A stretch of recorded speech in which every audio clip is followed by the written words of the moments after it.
হে আল্লাহ, এই তেল সংকটের কারণে এক ভাই তার শখের মোটর সাইকেলকে কবর দিয়া দিল মাওলা।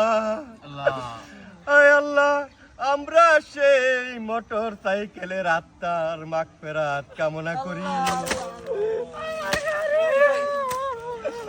ভাই কাঁদেন না, কাঁদেন না, দোয়া করেন ভাই।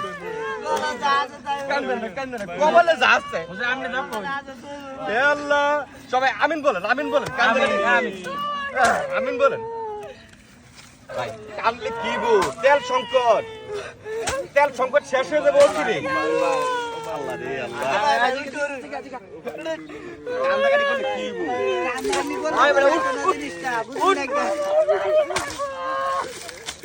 আমিন অন নাই আচ্ছা ভাই উঠ বেটা, কান্দলে কি গো বেটা, তেল নাই বেটা, কাটি গেছে বেটা। এই হুজুর গো লিল্লা দাওয়াত তো দিলাম না। ওই যে হুজুর এক সপ্তাহ পরে লিল্লা খাওয়ায়া পেট রাউন যায়। ও লিল্লার দাওয়াত। আচ্ছা ঠিক আছে, আপনার শখের বাইক কবর দিয়েছেন, এটা আমরা বুঝছি, খুব কষ্ট হইতেছে, কিন্তু কি করবেন, পরিস্থিতি আমরা মাইনে চলুন লাগবো। যাই, মন খারাপ করে না, যাই লিল্লার দাওয়াত রাখলাম। আচ্ছা তাহলে সবাই লয়া করেন। আচ্ছা ঠিক আছে, খাওয়ার লাগে আমরা উস্তাদ। হ্যাঁ করেন যে হুজুর সবাই। লোকটা তার শখের বাইকটারে কবর দিল শুধুমাত্র কিছু অসৎ তেল ব্যবসায়ের কারণে। আমাদের যার যতটুকু তেল লাগে ঠিক ততটুকুই কিনি, তার চেয়ে বেশি কিনলে তেলের চাপ বাড়ে।